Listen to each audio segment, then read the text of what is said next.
Hello friends, welcome to the point solution. कैसे हो आप सब? तो यहाँ पर जो जनरल साइंस का 1000 एमसीक्यूज का सीरीज चल रहा था, जिसमें हम लोग आरआरबी जेई 2019 में पूछे गए सभी क्वेश्चंस देख रहे थे। तो अब तक हम लोग इसमें 6 एपिसोड कंप्लीट कर चुके हैं। 7वां एपिसोड ये लगने जा रहा है। और ये जो वीडियोस हैं इतने लेट से इसलिए आ रहे हैं क्योंकि मैं इनका पीडीएफ बना रहा हूँ, बाइलिंगुअल हिंदी और इंग्लिश दोनों में, जिससे मैं आपको ये प्रोवाइड कर सकूं। तो फिलहाल में कुछ पीडीएफ बन गए हैं, लगभग आपके 1500 क्वेश्चन तक के पीडीएफ बन गए हैं। और कुछ अभी और बनाने बाकी हैं। जैसे ये बन जाते हैं मैं इनको प्रोवाइड करा दूंगा। फिलहाल में ये जो आपके सीरीज चल रही है आप इस पर ध्यान दो, क्योंकि एग्जाम भी आपके आने वाले हैं। तो ये जितने भी एग्जाम है आपके एलपी जेई या फिर टेक्नीशियन, इनसे रिलेटेड सारे एग्जाम के लिए ये इंपॉर्टेंट रहने वाला है। बाकी ये आपका बाइलिंगुअल चल रहा है, हिंदी इंग्लिश दोनों में है क्वेश्चंस। तो आप इसको जिस भी लैंग्वेज में प्रेफर करना चाहते हो उसमें देख सकते हो। तो चलिए फिर मूव करते हैं हम लोग आज के क्वेश्चंस की तरफ। तो अब तक हम लोग 300 क्वेश्चन ऑलरेडी कंप्लीट कर चुके हैं। उसके आगे बढ़ना था 301वें क्वेश्चन से। तो आज का जो हमारा पहला क्वेश्चन है, the element tellurium is a. Tellurium नामक तत्व एक क्या है? तो क्या ये मेटल है, नॉन मेटल, मेटलॉइड्स, क्या है ये? तो ये एक मेटलॉइड है, उपधातु है। मैंने आपको एक ट्रिक के थ्रू टोटल जो 7 आपके पीरियोडिक टेबल में मेटलॉइड्स हैं उनको याद कराया था। याद कीजिए, मैंने बोला था बोल दो ना सिमरन से जरा, बोल दो ना सिमरन से जरा, ऐश्वर्या सब कुछ तेरा पूजा। राइट, ऐसा मैंने आपको याद कराया था लिख करके पूरा। तो ये जो आपको दिख रहा है बोरॉन, सिलिकॉन, जर्मेनियम, और ये पीरियोडिक टेबल में ठीक ऐसे ही होते हैं। ठीक है, इसी तरीके से जिगजैग लाइन बनाते हुए आपको दिखेंगे यहाँ पर। और उसमें भी इस जिगजैग लाइन के इस साइड आपके मेटल्स होते हैं और इस साइड आपके नॉन मेटल्स। यानी कि ये आपका मेटल और नॉन मेटल का एक बॉर्डर हो जाएगा, जो कि मेटल और नॉन मेटल को डिवाइड कर रहा है। तो ये पूछा जाता है कि जो मेटल और नॉन मेटल को डिवाइड करने वाली जिगजैग लाइन बनती है, उन एलिमेंट्स को हम क्या कहते हैं? तो ये एलिमेंट्स आपके मेटलॉइड्स यानी उपधातु होते हैं पीरियोडिक टेबल में। राइट, तो यहाँ पर boron, silicon, germanium, arsenic, antimony, tellurium और पोलोनियम, ये सारे के सारे मेटलॉइड्स हैं। हमसे टेल्यूरियम पूछा था, तो ये टेल्यूरियम जो है ये क्या है? मेटलॉइड यानी उपधातु है। आगे है, which of the following is the number of oscillations per unit time of the sound wave called. तो इनमें से कौन ध्वनि तरंग के प्रति इकाई समय में दोलनों की संख्या है? देखिए, प्रति इकाई यानी कि यूनिट टाइम ऐसा बोल रहा है। तो यूनिट टाइम बोले तो एक टाइम पीरियड में कोई भी वेव, चाहे वो साउंड वेव हो, चाहे वो इलेक्ट्रोमैग्नेटिक वेव हो, कोई सा भी वेव, कितना साइकिल अपना कंप्लीट कर रही है? ये एक साइकिल, ये दो साइकिल, ये तीन साइकिल, ऐसे करते हुए कितना साइकिल वो एक टाइम पीरियड में कंप्लीट कर रही है। फिर आगे अगर दूसरे टाइम पीरियड में जाओ तो उतने ही साइकिल फिर से कंप्लीट करेगी। तो हमको केवल एक यूनिट टाइम पीरियड में देखना होता है कि कोई भी वेव कितना साइकिल कंप्लीट कर रही है। वो क्या कहलाता है? फ्रिक्वेंसी कहलाता है। ठीक है, ये आपका जस्ट इनवर्स होता है टाइम पीरियड का। तो यहाँ पर डी आंसर हमारा करेक्ट हो जाएगा, आवृत्ति। राइट, ये फ्रिक्वेंसी है आपका। आपने देखा होगा जो बल्ब हमारे घरों में यूज होता है, और आपको पता है कि हमारे इंडिया में जो इलेक्ट्रिसिटी की सप्लाई होती है वो 50 हर्ट्स पे होती है। तो ये फ्रीक्वेंसी दिया गया होता है कि इतना हर्ट्स है जो हमारे घरों में इलेक्ट्रिसिटी आ रही है। तो इसका कहने का मतलब है कि एक सेकंड में, ये आपका होता है जो यहाँ पर टाइम है वो एक सेकंड का है।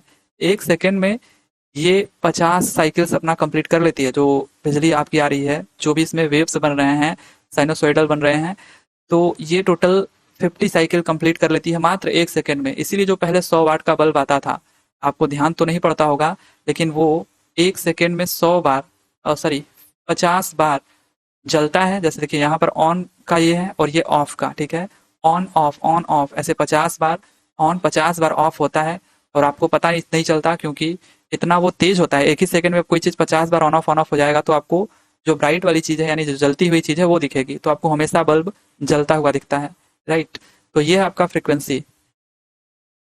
आगे है, which hormone promotes RBC production in the bone marrow. तो अस्थि मज्जा में मौजूद कौन सा हार्मोन आरबीसी उत्पादन को बढ़ावा देता है? तो हमारे अस्थि मज्जा में या बोन मैरो में ये जो एरिथ्रोपोएटिन है, ये हार्मोन अगर हम कहें तो आरबीसी प्रोडक्शन को बढ़ावा देता है, एरिथ्रोपोएटिन। और कौन सा प्रोसेस होता है, इस प्रोसेस को हम क्या कहते हैं जिसमें आरबीसी प्रोडक्शन होता है? इसे हम लोग एरिथ्रोपोएसिस कहते हैं। ठीक है, एरिथ्रोपोएसिस कहते हैं। ठीक है, इसको हम लोग ओरिथ्रोपोएसिस कहते हैं। तो यहाँ पर डी आंसर हमारा करेक्ट हो जाएगा, एरिथ्रोपोएटिन। ये आपका हार्मोन है, आरबीसी प्रोडक्शन को बढ़ावा देता है। कहाँ पर बनता है ये? बोन मैरो, अस्थि मज्जा में। विच of the following materials has a shiny appearance. तो इनमें से कौन सा पदार्थ चमकदार दिखाई देता है? अब यहाँ पर आपका सल्फर, कोल और कार्बन, ये तो दिखने में ही आपको समझ में आ जा रहा है। सल्फर और कार्बन तो नॉन मेटल्स हैं, राइट। और कोल तो चमकदार दिखता नहीं है। बचा आपका एल्युमिनियम, जो कि एक मेटल है।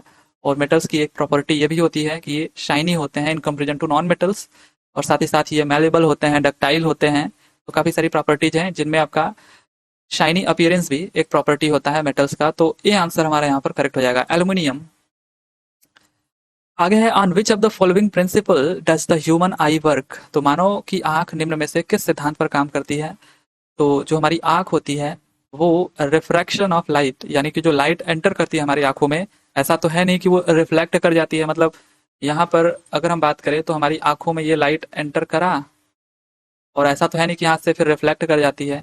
यहाँ पर पीछे एक लेंस लगा होता है, और यहाँ से रिफ्लेक्ट होकर के पीछे रेटिना पर जाकर के ये इसको फोकस करती है जहां पर आपका इमेज बनता है। तो इमेज कहाँ पर बनता है ये भी आपको पता होना चाहिए, ये आपके रेटिना पर बनता है। तो रिफ्रैक्शन ऑफ लाइट यहाँ पर हमारा करेक्ट आंसर है। इस प्रिंसिपल का यूज होता है इसमें। Night blindness is caused bye deficiency of. तो काफी आसान सा सवाल है ये कि विटामिन ए की कमी से आपको रतौंधी रोग होता है। विटामिन ए की कमी से नाइट ब्लाइंडनेस, राइट। रेटिनॉल कहते हैं इसका केमिकल जो नाम है। और यहाँ पर ये तो आपका विटामिन ए की कमी से है कि रात में कम दिखाई देना या नाइट ब्लाइंडनेस। बाकी बी की कमी से अगर हम बात करें, इसमें जो बी कॉम्प्लेक्स होते हैं, B1, B2, B3, जो मेन मेन आपके हैं, जो आपसे पूछा जाता है, विटामिन B1 की कमी से आपको थकान या फिर चिड़चिड़ापन होता है। B2 की कमी से त्वचा में दरारें, जो स्किन से रिलेटेड बीमारी होती हैं, वो आपको हो सकती है विटामिन B2 की कमी से। और विटामिन B3 ये काफी इंपॉर्टेंट है, पूछा जाता है इससे कौन सी बीमारी होती है, तो पैलेग्रा, राइट। पैलेग्रा यानी त्वचा रोग, दस्त, मनोभ्रम, ये विटामिन B3 की कमी से होने वाला रोग है। आपसे पैलेग्रा करके पूछा जाएगा। विटामिन B12 एकमात्र ऐसा विटामिन जिसमें कोबाल्ट धातु पाया जाता है, और इसकी कमी से एनीमिया या फिर नर्वस सिस्टम संबंधी, तंत्रिका संबंधी समस्याएं होती हैं। तो इसकी कमी से अगर विटामिन B12 की कमी है आपके शरीर में, तो एनीमिया हो गया या फिर नर्वस सिस्टम से संबंधित बीमारियां आपको हो सकती हैं। और सी की कमी से तो सबको पता होता है कि स्कर्वी होता है। और डी की कमी से हड्डियों में दर्द, मांसपेशियों में कमजोरी। ई की कमी से अगर हम बात करें, विटामिन ई की कमी से, तो मांसपेशियों में कमजोरी इसमें भी होता है, और थोड़ा दृष्टि समस्याएं भी इसमें हो सकती हैं। और के की कमी से, ये बस आपका इंपॉर्टेंट है जो कि पूछा जाता है, कि रक्त का थक्का इसमें नहीं बन पाता है ना। अगर विटामिन के की कमी आपको हो जाए तो ब्लड कोआगुलेट नहीं हो पाएगा, रक्त स्राव विकार इसी वजह से आपको देखने को मिलेगा। तो ये आपके कुछ विटामिन हैं और कुछ आपके डिजीज हैं, इनको आप ध्यान में रखना। आगे है, the chemical process by which glucose is broken down anaerobically is known as. तो वह रासायनिक प्रक्रिया जिसके द्वारा ग्लूकोज अवायवीय रूप से टूट जाता है, वो क्या कहलाता है। अब देखिए, ग्लूकोज का ब्रेकडाउन हो रहा है एनाएरोबिकली, का मतलब ऑक्सीजन के एब्सेंस में, जब ऑक्सीजन ना प्रेजेंट हो। अगर हम अपने ही शरीर में बात कर लें, जब हम कोई हार्ड वर्क कर रहे होते हैं, या फिर रनिंग कर रहे होते हैं, दौड़ रहे होते हैं, या फिर ऐसा कोई काम जिसमें ठीक से हम ऑक्सीजन नहीं ले पाते हैं, सांस नहीं ले पाते हैं, तो ऑक्सीजन की कमी हो जाती है। ऐसे केस में हमारे शरीर में ये जो ग्लूकोज पहले से ही जमा होता है, वो लैक्टिक एसिड में कन्वर्ट हो जाता है, लैक्टिक एसिड में। और ये लैक्टिक एसिड हमारे शरीर में थकान का कारण बनता है। तो ये क्वेश्चन आपसे पूछा जाता है, हमारे शरीर में थकान का कारण कौन बनता है, तो ये लैक्टिक एसिड आपको जवाब देना होता है। लेकिन ये जो प्रोसेस है ग्लूकोज के टूटने का एनाएरोबिकली, यानी ऑक्सीजन के एब्सेंस में, इसे हम फर्मेंटेशन कहते हैं, किडवन कहते हैं, राइट। सी आंसर हमारा यहाँ पर करेक्ट हो जाएगा, फर्मेंटेशन, ये आप ध्यान में रखना। आगे है, which color among the 7 colors of white light gets least deviated after dispersion of light through a glass prism। तो श्वेत प्रकाश के 7 रंगों में से कौन सा कांच के प्रिज्म द्वारा प्रकाश के परिक्षेपण के बाद सबसे कम विचलित होता है। तो ये तो काफी आसान सा सवाल है, आपको पता होगा कि जो प्रिज्म होता है उसमें से जब व्हाइट लाइट रिफ्रैक्ट होती है, तो रिफ्रैक्ट होने के बाद कुछ जो ये 7 कलर में डिवाइड होती है, इसमें आपका कुछ कम डेविएट होते हैं और कुछ ज्यादा डेविएट होते हैं। तो आपको सिंपली पता तो होगा, लेकिन याद रखने के लिए अगर कभी आप भूल जाते हो, तो जैसे सिग्नेचर किया जाता है विबग्योर, तो आपको पता ही होगा विबग्योर इसे कहते हैं। तो जैसे सिग्नेचर करते हैं वैसे आप लिख लो विबग्योर, है ना, क्योंकि सिग्नेचर हमेशा ऐसे नीचे से ऊपर ही करते हैं। तो जो सबसे नीचे है वो आपको दिख रहा है कि ज्यादा डेविएट हुआ है, और जो सबसे ऊपर है वो कम डेविएट हुआ है। कभी अगर बाई चांस अगर भूल गया, तब के लिए कि आप जैसे सिग्नेचर करते हो वैसे विबग्योर को लिख दो। जो सबसे नीचे है वो सबसे ज्यादा डेविएट होता हुआ आपको दिख रहा है इस प्रिज्म में, और जो सबसे ऊपर है वो देखिए कितना कम डेविएट हुआ है। तो रेड कलर सबसे कम डेविएट होगा, ये हमारा करेक्ट आंसर हो जाएगा। आगे है, which machine part is used to reduce friction between hubs and axle of ceiling fans and in bicycles. तो सीलिंग फैन और साइकिल के केंद्र और घुरी के बीच घर्षण को कम करने के लिए किस मशीन के पुर्जे का उपयोग किया जाता है? तो फ्रिक्शन को कम करना यहाँ पर तो आप किसका यूज करोगे? ये तो आपने देखा भी है, बाल बियरिंग्स। ये जो बाल बियरिंग्स होते हैं व्हाइट कलर बोल रहा हूँ, मतलब किसी भी कलर के हो सकते हैं, मतलब गोल गोल होते हैं, है ना। तो यहाँ पर ये जो बियरिंग्स होते हैं, ये आपका जो रोटेटिंग पार्ट होता है मशीनों में या फिर साइकिल के ही आप एक्सेल में देख लो, तो वहां पर ये जो बियरिंग्स होते हैं ये फ्रिक्शन को कम करने का काम करते हैं। बी आंसर हमारा करेक्ट हो जाएगा। आगे है the chemical formula of gypsum is. ये काफी इंपॉर्टेंट है। जिप्सम जिप्सम और प्लास्टर ऑफ पेरिस अधिकतर आपसे पूछा जाता रहा है। तो दोनों देखिए एक ही चीज है। एक ही चीज का मतलब किसी में आपका पानी का मात्रा ज्यादा है, किसी में कम है। ये जो आपका CaSO4.2H2O है, कैल्शियम सल्फेट डाइहाइड्रेट, ये आपका है जिप्सम, राइट, ये आपका है जिप्सम। लेकिन ध्यान देना, जब इसको हम लोग गर्म कर देते हैं, लगभग 120 डिग्री से लेकर के 180 डिग्री सेंटीग्रेड तक, तो इसका कुछ पानी यहाँ पर जो आपको वाटर दिख रहा है ये उड़ जाता है और आपका बचता है CaSO4.12H2O, है ना। देखिए आपका 3/2H2O जो वाटर है वो चला गया, यहाँ से रिलीज हो गया। तो ऐसे केस में जो बचा है ये आपका क्या कहलाता है? Plaster of Paris. Plaster of Paris ये आपका पाउडर फॉर्म में होता है, जो आप अपने घरों पर मंगवाते हो कंस्ट्रक्शन के लिए, है ना। तो यहाँ पर ये जो प्लास्टर ऑफ पेरिस है, अगेन जब इसमें आप वाटर मिलाते हो, जो वाटर अगर आप मिलाते हो अगेन इसमें, तो ये फिर से क्या बन जाता है? क्योंकि पानी की मात्रा फिर से इसमें अधिक हो जाएगी, तो फिर से ये जिप्सम बन जाता है ना, जिप्सम बन जाता है। तो ये आपका हार्ड होता है, जो कि आपके घरों में जो दीवार वगैरह बनवाते हो, जिसको मजबूत बनाने के लिए, पकड़ बनाने के लिए ये थोड़ा और हार्ड हो जाता है। तो यहाँ पर ये जो जिप्सम है आपका क्या है? कैल्शियम सल्फेट डॉट 2H2 यानी डाई हाइड्रेट। तो जिसमें पानी की मात्रा ज्यादा है वो जिप्सम है, और जब गर्म करने पर पानी की मात्रा कम हो जा रही है, ये आपका प्लास्टर ऑफ पेरिस है। तो यहाँ पर ये डी आंसर आपका करेक्ट हो जाएगा, ये आपका जिप्सम है। आगे है if the image formed by a spherical mirror is virtual then the magnification value is. यदि एक गोली दर्पण द्वारा निर्मित प्रतिबिंब आभासी है तो आवर्धन का मान ज्ञात कीजिए। आवर्धन यानी मैग्निफिकेशन क्या होता है? सिंपली ये इमेज साइज और ऑब्जेक्ट के साइज का रेशियो होता है, राइट। ऑब्जेक्ट साइज, तो image size upon object size, या फिर हम लोग -V/U ऐसे लिखते हैं मैग्निफिकेशन को। अब देखिए यहाँ पर बोला है कि स्फेरिकल मिरर में जो इमेज बन रहा है वो वर्चुअल है, और वर्चुअल इमेज हमेशा इरेक्ट होता है, यानी सीधा होता है। तो यहाँ पर जो मैग्निफिकेशन है वो क्या होगा? Positive, negative, zero. अब देखिए ये कोई भी आप मिरर ले लो, इस पर ये जो प्रिंसिपल एक्सिस है, इस प्रिंसिपल एक्सिस के ऊपर की जितनी भी हाइट है, जिसको हम किसी में भी सेंटीमीटर में जैसे मेजर कर रहे हैं, तो उसको हम लोग पॉजिटिव में मेजर करते हैं। लेकिन अगर ये नीचे बन रहा है इमेज आपका, ठीक है, उल्टा बन रहा है इस प्रिंसिपल एक्सिस के, तो इसको हम लोग इसकी हाइट को नेगेटिव लेकर के चलते हैं। अब यहाँ पर आपका इमेज जो है वो वर्चुअल बन रहा है, तो वर्चुअल का मतलब हो गया ये इमेज सीधा होगा, इरेक्ट होगा, और सीधा इमेज होगा तो प्रिंसिपल एक्सिस के ऐसे ऊपर बनेगा, है ना, और ऊपर अगर इसके बनेगा तो ये पॉजिटिव होगा। तो इमेज की जो साइज है वो पॉजिटिव है। और ऑब्जेक्ट तो आप हमेशा ऐसे सीधे ही ना रखते हो, यहाँ पर ऑब्जेक्ट रखते हो, फिर आप देखते हो कि इसका इमेज कहाँ पर बनेगा, तो ऑब्जेक्ट को तो आप सीधे ही रखते हो, तो ये भी आपका पॉजिटिव है। तो दोनों के दोनों अगर पॉजिटिव हैं तो जो रेशियो होगा वो भी क्या होगा? आपका पॉजिटिव होगा। तो यहाँ पर सी आंसर आपका करेक्ट हो जाएगा। आगे है vitamin B1 is also called H. तो विटामिन B1 को हम लोग थायमीन कहते हैं, ये सी आंसर हमारा करेक्ट है। ये जो नियासिन है ये आपका विटामिन B3 है, और बायोटीन ये आपका विटामिन B7 है। एस्कॉर्बिक एसिड काफी सिंपल सा, सबको पता है, ये आपका विटामिन सी है। तो यहाँ पर थायमीन हम किसे कहते हैं? विटामिन B1 को। सी आंसर हमारा करेक्ट है।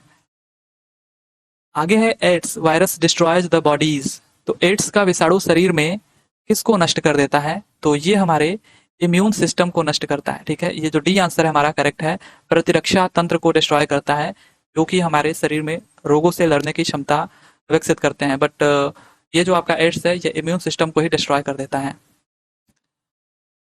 आगे है which of the following is an example of endoparasite. इनमें से कौन सा अंतः परजीवी का एक उदाहरण है? एंडोपैरासाइट पूछा है, तो ये आपका है टेपवार्म। जो फीता कृमि होती हैं ये एंडोपैरासाइट है, जो कि हमारे शरीर में कहाँ पर हो सकते हैं? हमारे इंटेस्टाइन में, ठीक है, हमारे इंटेस्टाइन में हो सकते हैं, ये ब्लड में हो सकते हैं, या बेसिकली कह लो टिश्यूज में, राइट। ये करते क्या है कि हमारे शरीर में जो पोषक तत्व हैं इनको एब्जॉर्ब करने का काम करते हैं, और अगर ये एब्जॉर्ब कर लेंगे पोषक तत्वों को, फिर तो हमें क्या मिलेगा? तो इसी वजह से पोषक तत्व को जब ये एब्जॉर्ब कर लेते हैं तो इनकी कमी से हमें कुछ बीमारियां भी हो सकती हैं। तो ये जो टैपवार्म है ये क्या है, एक तरीके का अंतः परजीवी है, यानी दूसरे के ऊपर अपना जीवन इसका डिपेंड है। तो ये आपका जो फीता कृमि है, ये ध्यान रखना, ये क्या है, एंडो पैरासाइट है। आगे है calcium hydroxide reacts with carbon dioxide to produce. तो कैल्शियम हाइड्रोक्साइड कार्बन डाइऑक्साइड के साथ अभिक्रिया करके क्या बनाता है, ये आपको कई बार मैं बता चुका हूँ कि कैल्शियम हाइड्रोक्साइड जो है, इसी को हम लोग कहते हैं, जो चूना हम लोग दीवारों पर लगाते हैं, है ना।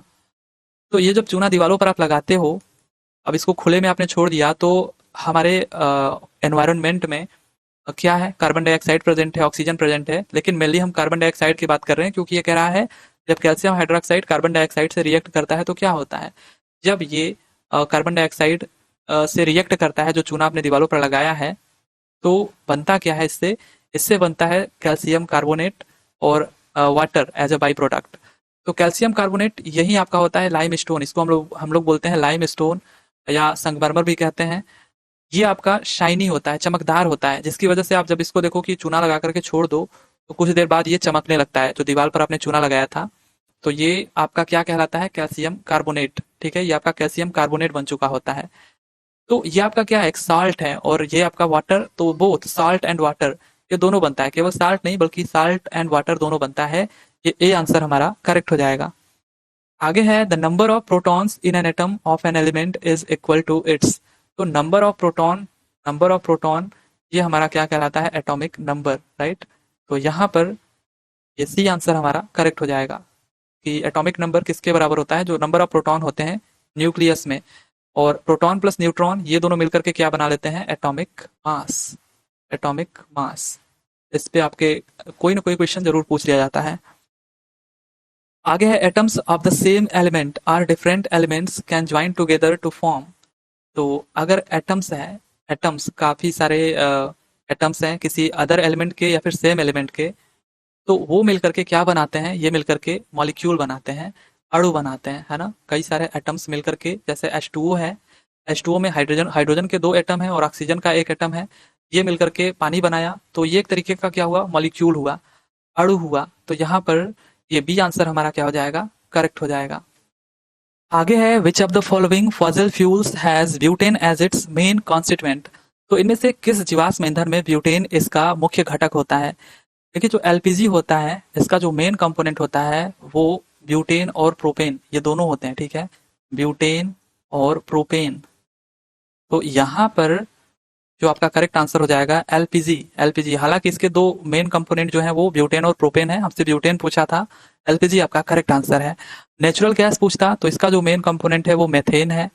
अगर कोल पूछता तो इसमें कार्बन इसका मेन कंपोनेंट है, साथ ही साथ इसमें और भी आपके हो सकते हैं कंपोनेंट, जैसे हाइड्रोजन हो गया, सल्फर हो गया, है ना, ये सब भी हो सकते हैं, बट कार्बन मेन कंपोनेंट होता है।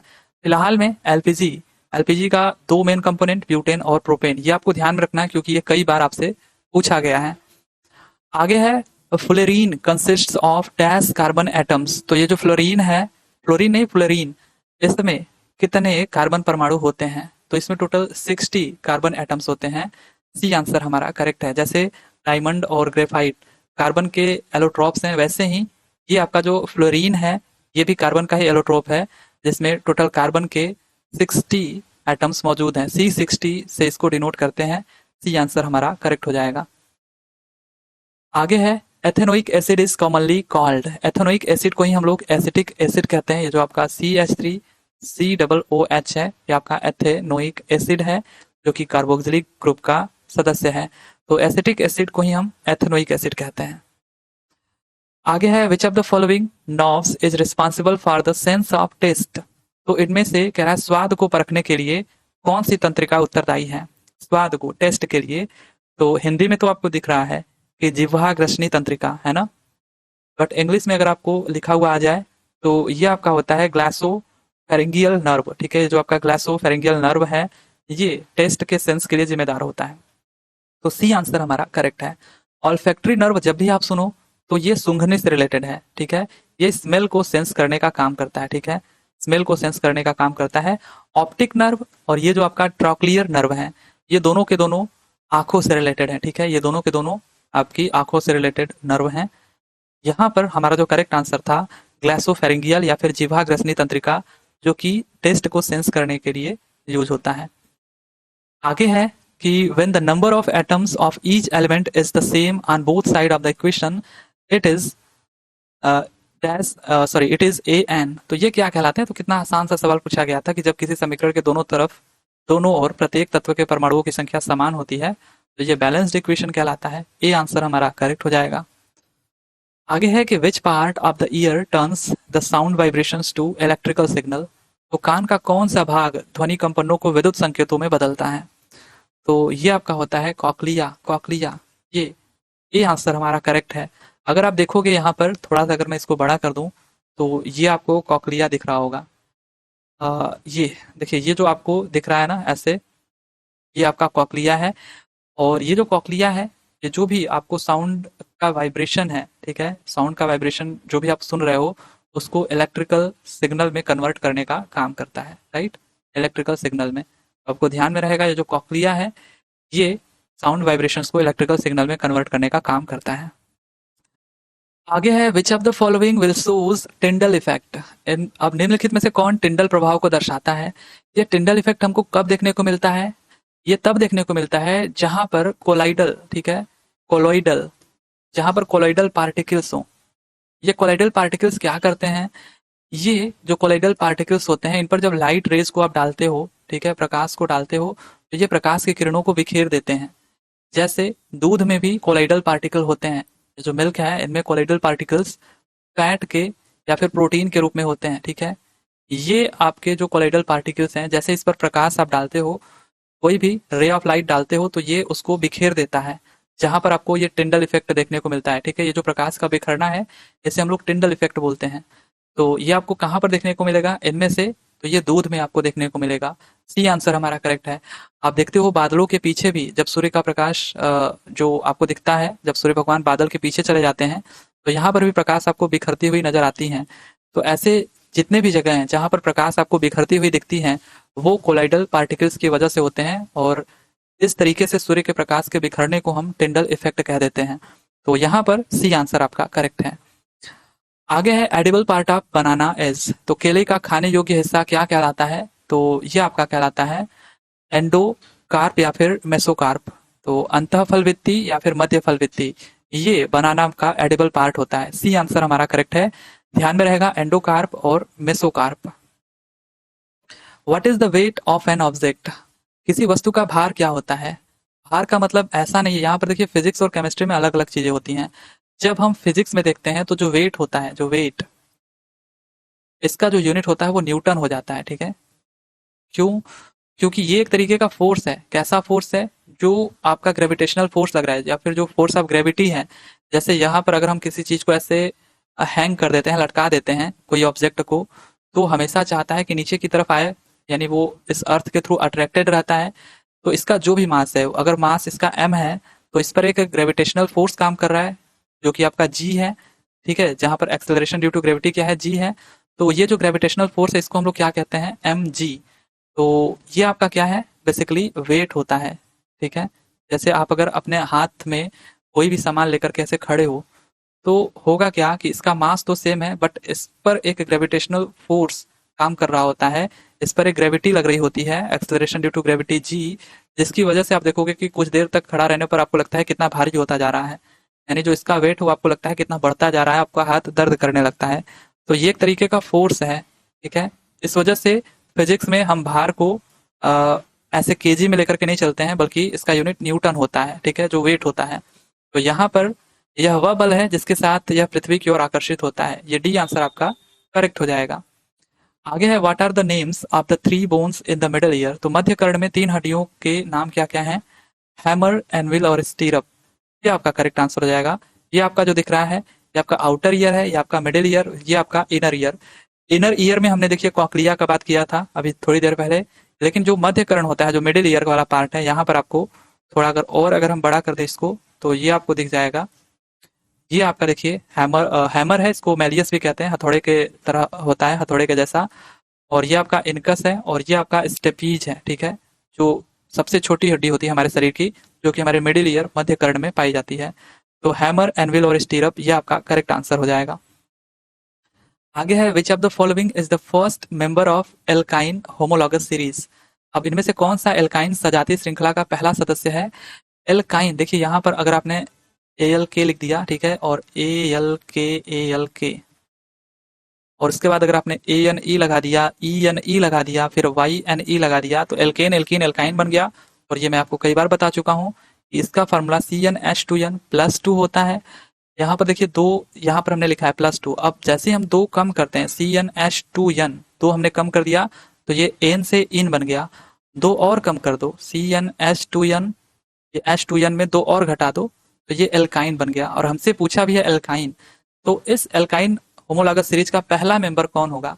वैसे पहला मेंबर तो n की वैल्यू हमको 1 रखना चाहिए था, है ना, लेकिन आप इस एल्काइन में n की वैल्यू जरा 1 रखना तो C1 होगा, और H यहाँ पर अगर आप 1 रखते हो तो 2 × 1 - 2, दैट मीन्स ये 0 हो जाएगा, जो कि आपको कुछ बनेगा नहीं। इस वजह से इसका जो पहला मेंबर है वो n = 2 से शुरू होता है। तो आप यहाँ पर अगर n की वैल्यू 2 रखते हो तो C2H, यानी कि 2 दूनी के 4, और 4 में से 2 गया 2, C2H2 ये आपका बन जाएगा। और 2 कार्बन वाले को हम क्या कहते हैं? एथ कहते हैं, ठीक है। एक कार्बन वाले को तो हम मेथ कहते हैं, राइट, लेकिन 2 कार्बन वाले को एथ कहते हैं। तो एथ और साथ में आइन लगा होगा, ठीक है, तो यहाँ पर एथाइन, ठीक है, ये आपका करेक्ट आंसर हो जाएगा ए। इस तरीके से आप, ऐसा क्वेश्चन पूछता है तो आप किसी भी क्वेश्चन को बना सकते हो। आगे है which of the following exhibits maximum number of valence electrons. तो इनमें से कौन सा अधिकतम संयोजक इलेक्ट्रॉनों की संख्या को प्रदर्शित करता है? वैलेंस इलेक्ट्रॉन बोले तो जिसके भी आउटर मोस्ट में सबसे ज्यादा इलेक्ट्रॉन होंगे। जैसे यहाँ पर फास्फोरस है 15 एटॉमिक नंबर वाला, एल्यूमिनियम 13, सिलिकॉन का एटॉमिक नंबर 14 और सोडियम का 11। तो जैसे ही आप इनका इलेक्ट्रॉनिक कॉन्फ़िगरेशन करोगे तो आप देखोगे ये आपका 2 8 5, 2 8 10 5 15, और ये 2 8 10 3 13, और ये आपका 2 8 10 और 4 14, और ये 2 8 10 और 1 11। सबसे अधिक आउटर मोस्ट में फास्फोरस के इलेक्ट्रॉन है, तो वैलेंस इलेक्ट्रॉन इसमें कितने हो जाएंगे? 5। तो सबसे अधिक जो एग्जिबिट कर रहा है वैलेंस इलेक्ट्रॉन, वो कौन कर रहा है यहाँ पर? फास्फोरस। ये आपका करेक्ट आंसर हो जाएगा। आगे है in the reaction MgO + CO, Mg + CO2 ये बनता है, तो द सब्सटेंस ऑक्सीडाइज्ड इज। तो इसमें कौन, किसका कह रहा है, किस सब्सटेंस का ऑक्सीकरण हो रहा है? देखिए ऑक्सीकरण उसका होगा जिसके साथ ऑक्सीजन जाकर के लगेगा। जैसे यहाँ पर कार्बन मोनोऑक्साइड है, इसके साथ ऑक्सीजन जाकर के लग गया, है ना, तो इसका हो गया ऑक्सीडेशन। वहीं पर जिसको ऑक्सीजन छोड़ करके चला जाएगा उसका हो जाएगा रिडक्शन। तो यहाँ पर MgO है, इसको छोड़ करके ऑक्सीजन चला गया तो इसका हो गया रिडक्शन, ठीक है, मैग्नीशियम का। लेकिन हमसे तो पूछा है किसका ऑक्सीडेशन हो रहा है, तो कार्बन मोनोऑक्साइड, ये भी आंसर हमारा करेक्ट हो जाएगा। आगे है which of the following disease affects the blood cells in the human body. तो इनमें से कौन सी ऐसी बीमारी है जो ब्लड सेल्स को अफेक्ट करती है? तो ये आपका है ल्यूकेमिया ये हमारे ब्लड सेल्स को अफेक्ट करता है। वो भी मेनली कौन से सेल को? WBC, व्हाइट ब्लड सेल को, राइट है, क्योंकि आपको पता है WBC ही जब हमारे शरीर में अनकंट्रोलेबली बढ़ने लगता है, यानी कि अनकंट्रोलेबल हो जाता है, ये जो सेल्स हैं वो बहुत ज़्यादा बनने लगते हैं, तो यही हमारे शरीर में फिर कैंसर का कारण बन जाता है। तो ल्यूकेमिया ये आपका ऐसा डिजीज है जिसमें हमारे शरीर का ब्लड सेल्स अफेक्ट होता है। डी आंसर हमारा करेक्ट हो जाएगा। आगे है why do gymnasts apply some coarse substance on their hands. तो जिम्नास्ट अपने हाथों पर कुछ दरदरा पदार्थ क्यों लगाते हैं? तो जो जिम्नास्ट होते हैं वो बेहतर पकड़ और फ्रिक्शन को बढ़ाने के लिए, ठीक है, टू इंक्रीज फ्रिक्शन और बेटर ग्रिप, है ना, यानी कि देखते होगे जो जिम्नास्ट होते हैं या फिर कोई भी जो एथलीट होते हैं जिनको अक्सर करके कोई चीज उठाना होता है, जैसे वेट लिफ्टिंग हो गया या फिर भाला फेंकना हो गया, वो लोग एक कोरस सब्सटेंस अपने हाथों में लगाते हैं ताकि वो उन पर एक बेहतर पकड़ बना सके, ठीक है, और घर्षण को बढ़ा सके। घर्षण बढ़ेगा तभी तो बेहतर पकड़ बनेगा। तो ये पहला आंसर हमारा करेक्ट हो जाएगा कि इस वजह से ये कोरस सब्सटेंस लगाते हैं ताकि फ्रिक्शन को वो बढ़ा सके, जिससे ग्रिप बढ़िया बन सके। आगे है in blast furnace iron oxide is reduced by. तो वात्या भट्टी में लोहे के ऑक्साइड को किसके द्वारा कम किया जाता है? यहाँ पर बेसिकली बात हो रहा है कि जो आयरन ऑक्साइड है Fe2O3, इसको कैसे रिड्यूस किया जाए, कौन सा रिड्यूसिंग एजेंट यहाँ पर यूज होता है ताकि आपको आयरन सीधा सीधा मिल जाए। तो सिलिका कार्बन या कार्बन मोनोऑक्साइड या लाइमस्टोन। तो जो कार्बन मोनोऑक्साइड होता है ये यहाँ पर रिड्यूसिंग एजेंट का काम करता है वात्या भट्टी में, ब्लास्ट फर्नेस में, जो कि आयरन ऑक्साइड को सिंपली आयरन में चेंज कर देगा और मतलब प्योर फॉर्म में। साथ ही साथ यहाँ पर कार्बन डाइऑक्साइड भी रिलीज होती है, राइट। तो यहाँ पर कार्बन मोनोऑक्साइड ये एक रिड्यूसिंग एजेंट का काम कर रहा है। तो सी आंसर हमारा करेक्ट हो जाएगा। आगे है which of the following substances will not give carbon dioxide on treatment with dilute acid. तो इनमें से कौन सा पदार्थ तनु अम्ल के साथ व्यवहार पर कार्बन डाइऑक्साइड नहीं देगा। अब देखिए जो मार्बल और लाइम स्टोन होता है यानी संगमरमर और चूना पत्थर, अभी मैंने बात किया था, इनमें क्या होता है मेनली कैल्शियम कार्बोनेट, यही मेन कंपोनेंट होता है, जो कि आपने देखा था दीवार पर चूना लगाने के बाद कार्बन डाइऑक्साइड से रिएक्ट करके ऐसा शाइनी आ जा रहा था, उस पर चमक आ जा रहा था। तो ये जो कैल्शियम कार्बोनेट है, अगर आप इससे किसी dilute acid, let us suppose आप HCl को ही ले लो सबसे पहले, तो ये इसके साथ रिएक्ट करके क्या देगा, ये आपका बनाएगा CaCl, ठीक है, CaCl2 यानी कैल्शियम क्लोराइड और साथ ही साथ कार्बन डाइऑक्साइड और वाटर। तो ये तो कार्बन डाइऑक्साइड दे रहा है, और बाकी ये दोनों में एक ही कंपोनेंट है, तो दोनों का काम हो गया। जो बेकिंग सोडा है यानी सोडियम बाई कार्बोनेट हम कहते हैं इसको, है ना, बेकिंग सोडा, ये अगर डाइल्यूट एसिड के साथ रिएक्ट करेगा तो ये आपका बनाएगा NaCl plus carbon dioxide plus water, ये भी बनाएगा। इसका मतलब ये भी कार्बन डाइऑक्साइड बना रहा है। लेकिन जो लाइम होता है, जो चूना आपका होता है पाउडर फॉर्म में, क्विक लाइम, है ना, इसको अगर आप डाइल्यूट एसिड के साथ रिएक्ट करा रहे हो तो ये आपका CaCl क्या है आपका CaCl, ठीक है, CaCl2 प्लस H2O बनाता है, लेकिन ये कार्बन डाइऑक्साइड नहीं बनाएगा, ठीक है। कैल्शियम क्लोराइड यानी साल्ट तो बनाएगा लेकिन कार्बन डाइऑक्साइड नहीं बनाएगा, इस वजह से बी आंसर हमारा करेक्ट हो जाएगा, राइट, क्योंकि हमसे पूछा था कौन कार्बन डाइऑक्साइड नहीं देगा। आगे है sort the following materials in ascending order of their respective refractive indexes. Water, glass, air. Water, glass और एयर को हमको बढ़ते हुए क्रम में लगाना है इनके रिफ्रैक्टिव इंडेक्सेस के आधार पर। अब ये जो आपके रिफ्रैक्टिव इंडेक्स हैं, इनको आप तो पहली बात एकदम ध्यान में रखना, क्योंकि ये मेन है जो कि आपसे पूछे जाते हैं। इनमें से भी जो वैक्यूम है, एयर है, इनका जो रिफ्रैक्टिव इंडेक्स होता है वो 1 होता है। मतलब अगर 1 देखे तो वैक्यूम का तो 1 होता है, एयर का 1 के करीब होता है। बाकी वाटर का आप ध्यान रखना 1.33, और आइस का आपको ध्यान रखना है 1.31, और ग्लास का 1.5, और डायमंड का सबसे ज्यादा इंपॉर्टेंट जो कि 2.42। अब इनको आप बढ़ते हुए क्रम में लगा दो तो सबसे कम देखिए एयर का है, फिर वाटर और ग्लास, ये भी आंसर हमारा करेक्ट हो जाएगा। आगे है what does the power rating 100 what on an electric bulb mean. तो बिजली के बल्ब पर शक्ति अनुमंतांक 100 वाट का क्या अर्थ है। देखिए जो बल्ब होता है उस पर अगर 100 वाट लिखा होता है रेटिंग, तो इसका क्या मतलब होता है। यहाँ पर आप देखो कि सब चीजें जूल में पूछा गया है, जूल में, तो जूल का मतलब है कि यहाँ पर ये एनर्जी की बात कर रहा है, या वर्क, जैसे हम लोग कहते हैं ना वर्क या फिर एनर्जी, इसी का एसआई यूनिट होता है जूल, और ये वर्क या एनर्जी होता है पावर इनटू टाइम। तो पावर आपको गिवन होता है कि 100 वाट, बल्ब पर ऐसा रेटिंग लिखा गया होता है, लेकिन हमको जूल में बताना है। तो जूल ये आपका वाट सेकंड होता है, ठीक है, वाट, वाट इनटू ये टाइम जो होता है ये सेकंड में होता है, सेकंड में होना चाहिए। तो 100 गुणे यहाँ पर अगर आप सेकंड करो, ठीक है, यानी 1 सेकंड, तो ये आपका हो जाएगा 100 जूल, 100 जूल, ठीक है, 100 जूल। ये आपका एनर्जी आ जाएगा कि 1 सेकंड में 100 जूल एनर्जी ये कंज्यूम करेगा, ये ऐसा बताता है अगर बल्ब पर 100 वाट लिखा गया है रेटिंग तो। और अगर वहीं पर ये किलो वाट आवर में पूछता, क्योंकि हमको तो जो बिजली मिलती है और जो बिजली का बिल हमको देना पड़ता है वो हम लोग ये यूनिट देख करके देते हैं, किलो वाट आवर।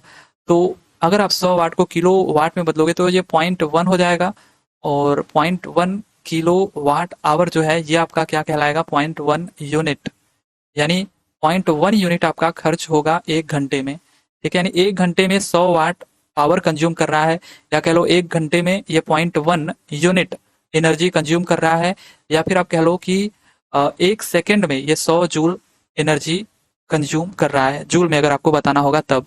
तो यहाँ पर आप देख लो कि the bulb consume electrical energy of 100 joule पर सेकेंड, तो बी आंसर हमारा करेक्ट हो जाएगा। आगे है the most abundant element in the human body is. तो सबसे ज्यादा, सबसे प्रचुर मात्रा में पाया जाने वाला तत्व ऑक्सीजन है। आगे है Rutherford's alpha particle scattering experiment results into the discovery of. तो रदरफोर्ड के अल्फा कण प्रकीर्णन प्रयोग के परिणाम स्वरूप किसकी खोज हुई थी। तो इसमें आपका खोज हुआ था न्यूक्लियस इन द एटम, की एटम में यानी परमाणु में नाभिक होता है, न्यूक्लियस होता है। हालांकि जो रदरफोर्ड है इन्हीं के द्वारा अदर एक्सपेरिमेंट में प्रोटॉन की भी खोज की गई थी कि इस न्यूक्लियस में कुछ पॉजिटिव चार्ज हैं जिन्हें हम लोग प्रोटॉन कहते हैं, राइट। तो यहाँ पर ये आंसर यहाँ पर करेक्ट है। जब ये वाला एक्सपेरिमेंट हुआ था, है ना, अल्फा पार्टिकल स्कैटरिंग एक्सपेरिमेंट, तो इसमें न्यूक्लियस का पता चला था। ये आंसर हमारा करेक्ट है, आपको प्रोटॉन नहीं बताना है।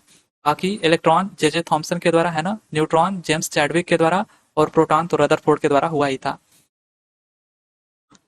आगे है what is the light on the moon which makes it visible to us from the earth. तो चंद्रमा पर कौन सा प्रकाश है जो पृथ्वी से हमें दिखाई देता है। तो ये आपका सूर्य का प्रकाश होता है। तो बहुत बचपन में हम लोग पढ़ते थे कि जब सूर्य का प्रकाश चंद्रमा पर पड़ता है, ठीक है, तो पृथ्वी से जितना भी पार्ट पर ये सूर्य का प्रकाश पड़ता है वो हमको दिखाई देता है ना। तो सूर्य की रोशनी चंद्रमा पर पड़ती है और चंद्रमा का प्रकाशित भाग हमें दिखाई देता है। ये डी आंसर हमारा करेक्ट हो जाएगा। आगे है the structure of the eye which serves to refract and focus light rays upon retina is called. तो आंखों की संरचना जो रेटिना पर प्रकाश किरणों को अपवर्तित और केंद्रित करने का कार्य करती है उसे क्या कहा जाता है। तो ये हमारी आंखों में क्या होता है, किसका काम होता है, ये हमारी आंखों में जो लेंस होता है उसका काम होता है कि जो भी लाइट रेज आ रही हैं उनको रेटिना पर रिफ्रैक्ट करवाए, ठीक है, यानी अपवर्तित करवाए। तो ये आपका लेंस होता है। डी आंसर हमारा करेक्ट हो जाएगा। आगे है if an object is placed at 25 centimetre in front of a concave mirror a focal length 15 centimetre then find out the image distance v। तो हमको इमेज डिस्टेंस v बताना है। अब देखिए जब भी आपको मिरर का सवाल पूछे तो इसमें जो फार्मूला यूज होता है 1/f is equals to 1/v और 1/u, ऐसे आप लिख करके छोड़ दो। मैं आपको याद करने का तरीका ही बता रहा हूँ, कभी आपको भूलेगा नहीं। 1/v और 1/u ये मैं देखिए लेंस के लिए बता रहा हूँ, ठीक है, ये आपका लेंस के लिए हो गया, बाकी ये आपका मिरर के लिए हो गया। अब देखिए लेंस को आप रिलेट करो ऐसे लेस से, ठीक है, लेस, लेंस लेस। तो कोई भी चीज लेस कब होती है, कोई भी चीज कम कब होती है, जब वो घटती है यानी सब्ट्रैक्ट होती है। तो यहाँ पर आप माइनस का सिंबल लगा देना और जो बचा वहां पर आपका प्लस का सिंबल होगा। तो ये मिरर के लिए फार्मूला है, ये लेंस के लिए। अब आपका सवाल क्या है कि ऑब्जेक्ट कोई है जो कि 25 सेंटीमीटर पे प्लेस्ड है इन फ्रंट ऑफ कॉन्केव मिरर। तो जो कॉन्केव मिरर है इसके सामने 25 सेंटीमीटर यानी कि लेफ्ट साइड में ही है आपका, है ना, 25 सेंटीमीटर ये आपका कॉन्केव मिरर है ना। तो ये आप साइन कन्वेंशन जानते हो कि जब भी हम मिरर के ऐसे लेफ्ट साइड में डिस्टेंसेस को मेजर करते हैं तो वो नेगेटिव में होता है। तो यहाँ पर जो u दिया हुआ है ये आपका नेगेटिव हो जाएगा -25, राइट, और यहाँ पर प्लस है, ये 1/v तो आपको चाहिए। और ये जो देखिए फोकल लेंथ है, फोकस भी तो इसका लेफ्ट साइड में ही होता है, तो इसका भी जो लेंथ आप मेजर करोगे वो भी तो आपका नेगेटिव में ही होगा। तो ये 15 जो सेंटीमीटर दिया है फोकल लेंथ वो आपका क्या होगा, नेगेटिव, यानी 1/-15। तो यहाँ से अब आप अगर 1/v निकालना चाहो तो ये 1/15 है, ये आपका प्लस माइनस माइनस होगा, लेकिन जब आप इसको इस साइड लाओगे तो फिर से प्लस हो जाएगा, यानी 1/25 और ये माइनस पहले से 1/15 है। तो ये आपका कितना आंसर दे देगा, 25 15 ये आपका 75 हो गया, और 25 यहाँ 75 और 15 पचे 75, यानी -2/75। लेकिन ये तो 1/v है, हमको v निकालना होता है, तो ये 75/2 लेकिन माइनस के साथ है, तो ये आपका 37.5, राइट, यानी कि ये डी आंसर आपका करेक्ट हो जाएगा, राइट। आगे है कि विच of the following is a host in the life cycle of tape warm. अभी जो हमने फीता कृमि पढ़ा था इसके जीवन चक्र में निम्नलिखित में से कौन एक परपोषी है, यानी ये किस में रहता है। तो देखिए हमारे शरीर में तो इंटेस्टाइन में रहता है, लेकिन हमारे शरीर में भी कैसे प्रवेश करता है। तो यहाँ पर जो ऑप्शन है इनमें जो सुअर है, जो पिग है, इनके थ्रू एंटर करता है, या फिर जो गाय होती है इसके थ्रू भी एंटर कर सकता है।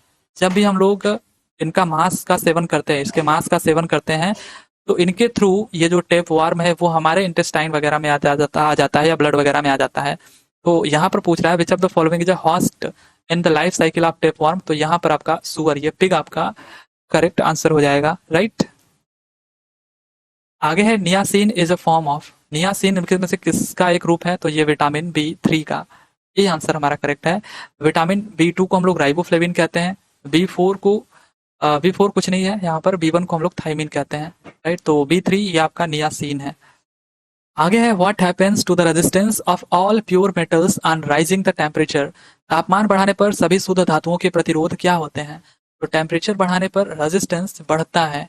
क्यों बढ़ता है, क्योंकि कोई भी आपका मेटल है, ठीक है, इसमें जो एटम्स होते हैं टेम्परेचर बढ़ाने पर उनमें आपको एक्साइटमेंट देखने को मिलता है और वो फ्रीली मूव करने लगते हैं, यानी एक दूसरे से कोलिजन करते हैं, और कोलिजन करने के कारण जो इसमें इलेक्ट्रॉन का फ्लो होता है उनको बाधा उत्पन्न होती है, यानी कि वो नहीं बढ़ पाते हैं आगे। और जब इलेक्ट्रॉन का फ्लो ही नहीं हो पाएगा तो फिर करंट कैसे फ्लो करेगा, तो रेजिस्टेंस यानी कि बढ़ जाएगा, है ना। ये जितना ज़्यादा भीड़ भाड़ होता है उतना ही ज़्यादा, जितना ज़्यादा ट्रैफिक होता है उतनी ही ज़्यादा आपकी गाड़ी धीरे धीरे जाती है। तो वही काम यहाँ पर हो रहा है, जब टेम्परेचर बढ़ता है तो इनके बीच, इनके जो एटम्स हैं इनके बीच कोलिजन होता है इलेक्ट्रॉनों के बीच, तो इलेक्ट्रॉन का जो फ्लो है वो थोड़ा धीमा हो जाता है, यानी रेजिस्टेंस बढ़ जाता है। तो सी आंसर हमारा करेक्ट हो जाएगा। आगे है which of the following will turns blue litmus red, इनमें से कौन नीले लिटमस को लाल कर देता है। ये मैं आपको कई बार बताया हूँ कि आप ऐसे याद रखना, नीला अंबर, हाँ, जो आकाश होता है वो नीला होता है, तो नीला अंबर अगर आप याद रखते हो तो नी से नीला और ला से लाल और अंबर से आप यहाँ पर अम्ल कर लो। तो जब भी अम्ल में आप नीले लिटमस को डुबोते हो तो ये लाल कलर में कन्वर्ट हो जाता है। और ठीक उल्टा होता है क्षार के साथ, अगर आपको एक याद है कि अम्ल में क्या होता है तो क्षार में उल्टा हो जाएगा, इसमें लाल जो लिटमस होता है वो नीला हो जाता है। ठीक है, तो आप केवल एक याद रखो, नीला अंबर, तो आपको सब याद रहेगा। अब यहाँ पर विच of the following will turns blue litmus red, यानी कि ब्लू को रेड में कौन कर रहा है, ये एसिड, और एसिड इनमें से कौन है, ये आपका विनेगर, एसिटिक एसिड होता है ना, तो ए आंसर हमारा करेक्ट हो जाएगा। आगे है, if the frequency of a sound wave is 50 hertz then what is its time period. तो ऐसा भी क्वेश्चन कोई पूछता है क्या भला, आसान सा क्वेश्चन है, टाइम पीरियड बताना है आपको। तो ये 1/f होता है, ठीक है, इनवर्स होता है सिंपली फ्रीक्वेंसी का। तो 1/f बोले तो 50 हर्ट्ज, और ये आपका कितना हो जाएगा, 0.02 सेकेंड। ठीक है, तो पहला आंसर हमारा करेक्ट हो जाएगा, टाइम पीरियड यहाँ पर 0.02 सेकेंड हो जाएगा, ये आंसर हमारा करेक्ट है।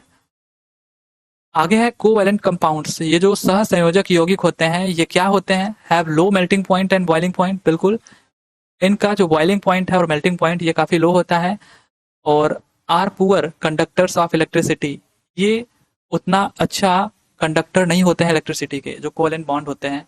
बाकी कह रहा है कि are formed by sharing of electrons in the bonding atoms. तो बिल्कुल ये कैसे बने होते हैं, इलेक्ट्रॉन्स को शेयर करके, इलेक्ट्रॉन को शेयर करके एक बॉन्ड बनाए होते हैं किसी अदर एटम्स के साथ।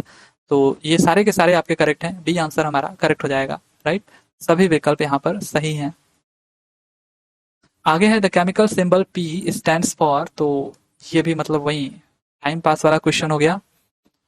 आगे है the organ of Corti is concerned with, Corti अंग का संबंध किससे है। ये जो क्वार्टी आपका ऑर्गन है इसका संबंध हियरिंग से है, ठीक है, हियरिंग यानी सुनने से रिलेटेड है। आप ध्यान रखना, ये जो क्वार्टी है इसका संबंध किससे है, सुनने से रिलेटेड है, राइट। आगे है a mixture of sand and sugar is an example of, रेत और चीनी का मिश्रण किसका एक उदाहरण है। तो ये आपका सिंपली हेट्रोजीनियस मिक्सचर है, और क्या है, विषमांगी मिश्रण है, जो कि एक दूसरे में नहीं घुल पा रहे हैं। ECG sense the electrical forces produced by, ECG किसके द्वारा उत्पादित विद्युत बलों से संवेदित होता है। तो ये आपका ईसीजी इलेक्ट्रोकार्डियोग्राम, कार्डियो जिसमें आ गया वो आपका आपका हार्ट से रिलेटेड होता है, तो ये हार्ट के एक्टिविटीज को शो करता है, ये आंसर हमारा करेक्ट है। Goitre is a disease caused by, ये जो गंडमाला या फिर घेंघा रोग है ये किसके कारण होता है, तो ये डिफिशियंसी ऑफ आयोडीन, ये आयोडीन की कमी से होता है, सी आंसर हमारा करेक्ट है। Which energy of fossil fuel is transferred into electrical energy at thermal power plants, तो ताप विद्युत संयंत्रों में जीवाश्म ईंधन की किस ऊर्जा को विद्युत ऊर्जा में परिवर्तित किया जाता है। तो जो थर्मल पावर प्लांट होता है इसमें जो कोल आपका होता है, कोल, इसके केमिकल एनर्जी को इलेक्ट्रिकल एनर्जी में कन्वर्ट किया जाता है, तो ए आंसर हमारा करेक्ट हो जाएगा। रासायनिक ऊर्जा को इलेक्ट्रिकल ऊर्जा यानी कि आप कह लो विद्युत ऊर्जा में कन्वर्ट किया जाता है। आगे है which of the following affect the stomach, यानी इनमें से कौन आमाशय को प्रभावित करता है। तो ये आपका है कॉलिक, कॉलिक ये हमारे स्टमक यानी कि आमाशय को प्रभावित करता है। ये बेसिकली जो नवजात शिशु होते हैं, जो छोटे बच्चे होते हैं उनमें होता है ये जो कॉलिक है, तो ये आंसर हमारा यहाँ पर करेक्ट है। आगे है which one of the following is not a mosquito borne disease, तो इनमें से कौन सा मच्छर जनित रोग नहीं है। मलेरिया, डेंगू, चिकनगुनिया, ये सब मच्छर से होने वाले रोग हैं, जैसे कि मलेरिया आपका मादा एनाफ्लीज मच्छर से हो जाता है ना, डेंगू आपका एडीज मच्छर से हो जाता है, तो ये सारे मच्छर जनित रोग हैं। लेकिन जो टाइफाइड है ये आपका बैक्टीरिया से होने वाला रोग है, मच्छर से होने वाला रोग नहीं है। ये बेसिकली जो मच्छर से होने वाला रोग मैं बोल रहा हूँ, इनमें जो मच्छर होते हैं वो कैरियर होते हैं, यानी कि एक व्यक्ति से दूसरे व्यक्ति में इसको लेकर के जाते हैं, राइट। लेकिन ये जो टाइफाइड है ये आपका साल्मोनेला, ठीक है, साल्मोनेला टाइफी, साल्मोनेला टाइफी नामक बैक्टीरिया से होने वाला रोग है, जो कि हमारे इंटेस्टाइन को प्रभावित करता है। तो डी आंसर हमारे यहाँ पर करेक्ट हो जाएगा, जो कि मच्छर से होने वाला रोग नहीं है। पुरकिंजे फाइबर्स आर स्पेशलाइज्ड, यानी पुरकिंजे तंतु विशिष्ट डैश हैं, तो ये मसल फाइबर्स होते हैं हमारे हार्ट में, यानी हृदय में पेशी तंतु होते हैं जो कि हमारे हार्ट के पल्स को जनरेट कराने का काम करते हैं। तो डी आंसर हमारा यहाँ पर करेक्ट हो जाएगा, राइट। आगे है which of the following gases causes acid rain along with sulphur dioxide and carbon monoxide. तो इनमें से कौन सी गैस सल्फर डाइऑक्साइड और कार्बन मोनोऑक्साइड के साथ अम्ल वर्षा का कारण बनती है? तो ये आपका है नाइट्रोजन ऑक्साइड। नाइट्रोजन ऑक्साइड और सल्फर डाइऑक्साइड, ठीक है, ये जो आपके हैं, ये कार्बन मोनोऑक्साइड को भी आप ले लो, इनके साथ मिलकर के कार्बन मोनोऑक्साइड के साथ मिलकर के एसिड रेन का कारण बनती हैं। तो सी आंसर हमारा यहाँ पर करेक्ट है। आगे है citrus fruits are considered a rich source of, जो खट्टे फल होते हैं, खट्टे फल ये आपके विटामिन सी के भरपूर स्रोत होते हैं, समृद्ध स्रोत होते हैं। आगे है बाई हुम was the modern periodic table given, आधुनिक आवर्त सारणी किसके द्वारा दी गई थी? जो आधुनिक आवर्त सारणी है ये मेंडलीव के द्वारा दी गई थी, बट इन्होंने जो अपना पीरियोडिक टेबल दिया था वो एटॉमिक मास पे बेस्ड दिया था, है ना, एटॉमिक मास, यानी कि इसके बढ़ते क्रम में। लेकिन इसी को, ठीक है, इनका बना बनाया जो पीरियोडिक टेबल था, इसी को बस मोजले साहब आकर के अरेंज कर देते हैं एटॉमिक नंबर के आधार पर। तो यहाँ पर अगर आपसे कुछ भी ना इसमें दे कि एटॉमिक नंबर या एटॉमिक मास के बेसिस पर, तो आपको बताना है द मॉडर्न पीरियोडिक टेबल पूछा है ना कि by whom was the modern periodic table given, तो आपको मोजले बताना है जो अभी फिलहाल में जो हम यूज कर रहे हैं। अदरवाइज ये आप खुद देगा उसमें कि एटॉमिक मास या एटॉमिक नंबर, राइट, तो एटॉमिक मास बोलेगा तो आप बताओगे मेंडलीव। तो यहाँ पर फिलहाल में ए आंसर हमारा करेक्ट है, मोजले। आगे है during the setting of plaster of Paris, plaster of Paris के समायोजन के दौरान क्या होता है? देखिए प्लास्टर ऑफ पेरिस जो कि मैं पहले ही आपको बता चुका हूँ, ये आपका होता है कैल्शियम सल्फेट CSO4.5H2 यानी हेमीहाइड्रेट, कैल्शियम सल्फेट हेमीहाइड्रेट, जिसको हम लोग प्लास्टर ऑफ पेरिस कहते हैं, जिसको आप अपने घरों पर मंगाते हो, जो कि पहले पाउडर के फॉर्म में होता है। जैसे इसमें आप पानी को छोड़ते हो तो इससे कुछ हीट रिलीज होती है, ठीक है, इससे कुछ हीट रिलीज होती है, और साथ ही साथ आपने देखा है कि ये कैसा हो जाता है, फिर धीरे धीरे कठोर हो जाता है, यानी इसका जो मास है वो बढ़ जाता है, ठीक है, और ये बन जाता है आपका CaSO4.2H2O यानी कैल्शियम सल्फेट डाइहाइड्रेट बन जाता है। तो यहाँ पर क्या हुआ कि मास आपका बढ़ा ही, साथ साथ हीट भी लिबरेट होती है। तो बी आंसर हमारा करेक्ट हो जाएगा। आगे है कि a heterogeneous mixture in which the solute particles do not dissolve but remain suspended throughout the bulk of the medium is known as. तो एक विस्मांगी मिश्रण जिसमें विलेय कण विलीन नहीं होते हैं लेकिन अधिकांश विलयन में निलंबित रहते हैं, उसे किसके रूप में जानते हैं? तो इसे हम लोग सस्पेंशन कहते हैं, निलंबन कहते हैं। जैसे कि पानी में अगर आप किसी ऐसे चीज का मिक्सचर ले लो जो कि घुले ही ना, कुछ भी आप ले लो, जैसे सेंड ले लो, बालू ले लो, मिट्टी ले लो, तो ये आपके सस्पेंशन कहलाएंगे, ठीक है, मिक्सचर जो होगा आपका सस्पेंशन कहलाएगा, निलंबन कहलाएगा। बी आंसर हमारा करेक्ट हो जाएगा। आगे है the number of atoms or molecules or ions present in 1 mole of a substance is called. तो किसी पदार्थ के 1 मोल में उपस्थित परमाणुओं या अणुओं या आयनों की संख्या को क्या कहा जाता है? तो इसे हम लोग एवोगैड्रो नंबर कहते हैं। ये भी आंसर हमारा करेक्ट है। ये आपका जो होता है एवोगैड्रो नंबर, 1 मोल में अगर हम बात करें, 1 मोल में ये जो 6.022 इंटू 10⁻23 है, ये आपका एवोगैड्रो नंबर है, जो कि इतना 1 मोल में किसी भी आप देख लो, एलिमेंट का ले लो, कंपाउंड का ले लो, ठीक है, उसमें 1 मोल में इतने ही एटम होंगे या इतने ही मॉलिक्यूल होंगे या इतने ही आयंस होंगे।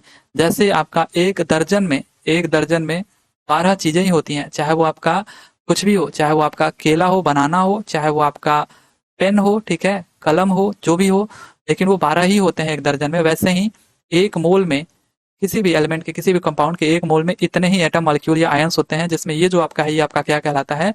एवोगैड्रो नंबर कहलाता है। बी आंसर हमारा करेक्ट है। आगे है the mineral ions necessary for coagulation of blood is, यानी रक्त स्कंदन के लिए आवश्यक खनिज इनमें से कौन है? तो ये आपका कैल्शियम है। सी आंसर हमारा करेक्ट है। Which of the following is an olfactory indicator, अब इनमें से कौन घ्राण संबंधी संकेतक है? ऑल्फैक्टरी इंडिकेटर इनमें से वो है जो कि स्मेल करके पता चल जाए कि कोई चीज एसिड है या फिर बेस है। तो ये आपका क्या है इनमें से?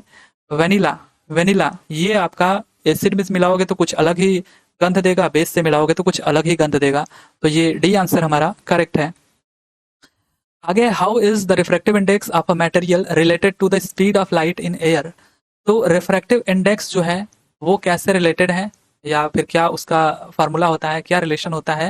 लेकिन यहाँ पर पूछ रहा है related to speed of light in air, है ना। वैसे जो रिफ्रैक्टिव इंडेक्स होता है उसको हम ऐसे लिखते हैं कि speed of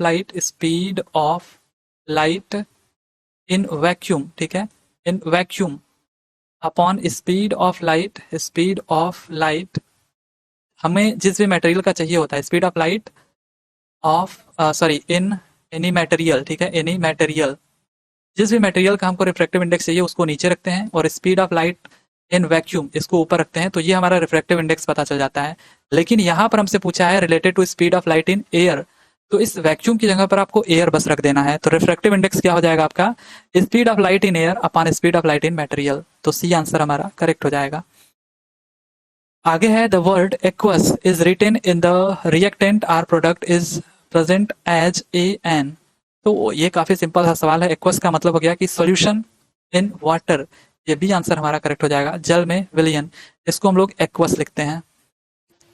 what is the SI unit of electric current, ओहो सी एम्पियर, ये हमारा करेक्ट आंसर हो जाएगा। काफी आसान सा। चार्ज जो होता है क्यू, इसका जो एसआई यूनिट है वो कूलम्ब है, और वर्क, ठीक है, या फिर एनर्जी का एसआई यूनिट आपका जूल होता है, और ये आपका पोटेंशियल डिफरेंस या फिर जो वोल्टेज होता है उसका यूनिट होता है वोल्ट। आगे है कि asbestos is a mineral fibre that can pollute air और वाटर एंड कॉज, यानी एस्बेस्टस एक खनिज फाइबर है जो वायु या जल को दूषित करता है और गैस का कारण बनता है। तो एस्बेस्टस जो खनिज फाइबर है ये लंग कैंसर का कारण बनता है। डी आंसर हमारा करेक्ट है।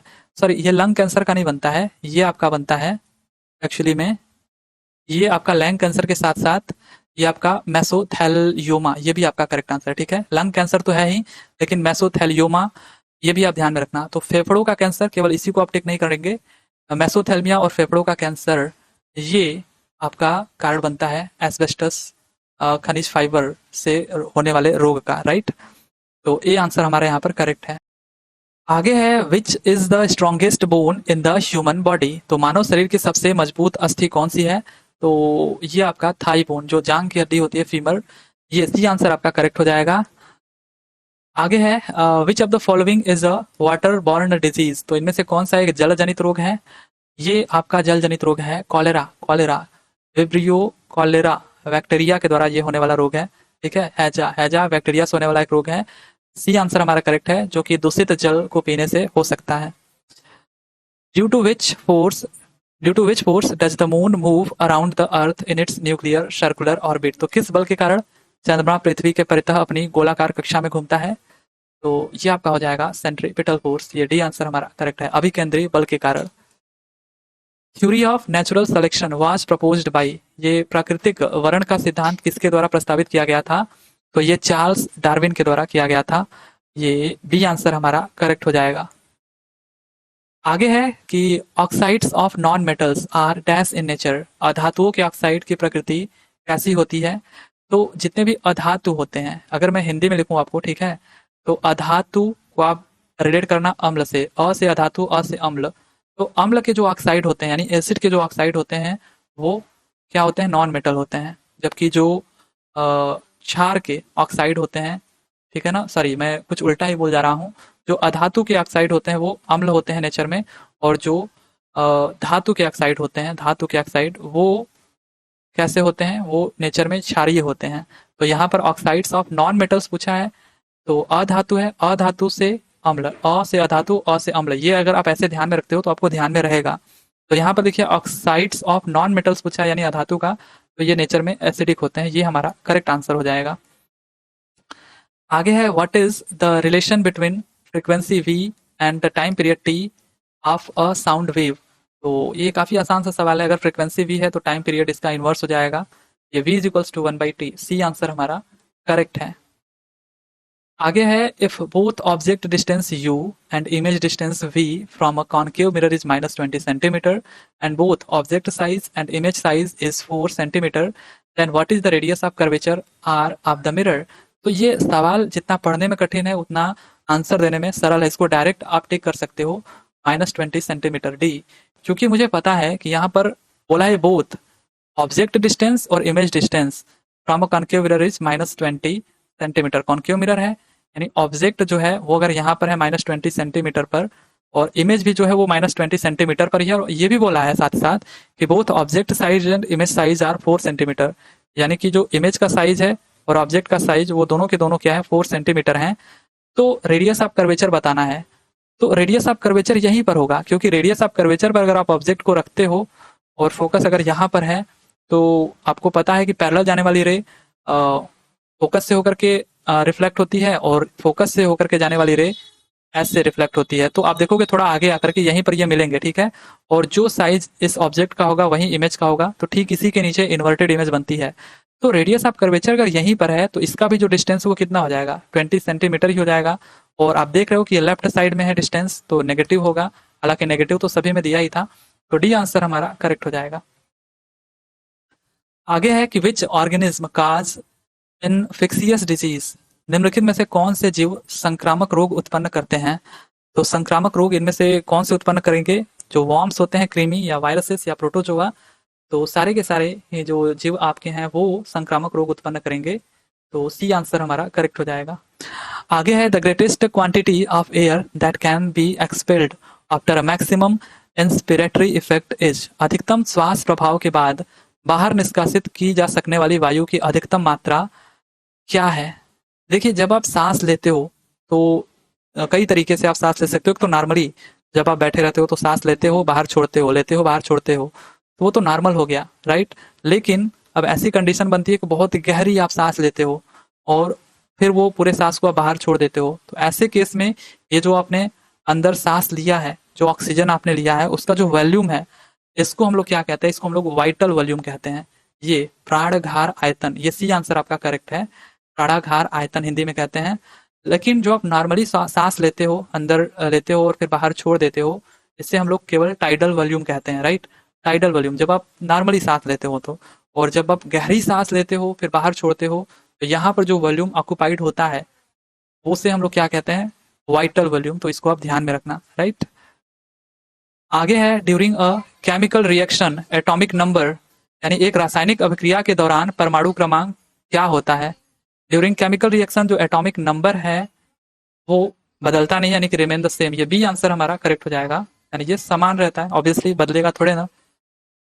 Which of the following gases turns lime water milky, यानी इनमें से कौन सी गैस चूने के जल को दुधिया करती है। तो वही क्वेश्चन याद करिए कि जो कैल्शियम हाइड्रोक्साइड है, जो कि एक चूना है जिसको आप दीवार पर लगा रहे हो, लगाते समय तो ये उतना चमकता नहीं है, लेकिन कुछ देर बाद आप आकर के देखते हो तो ये चमकने लगता है। तो ये किसकी वजह से होता है, कार्बन डाइऑक्साइड की वजह से, जो कि हमारे एयर में प्रेजेंट होता है।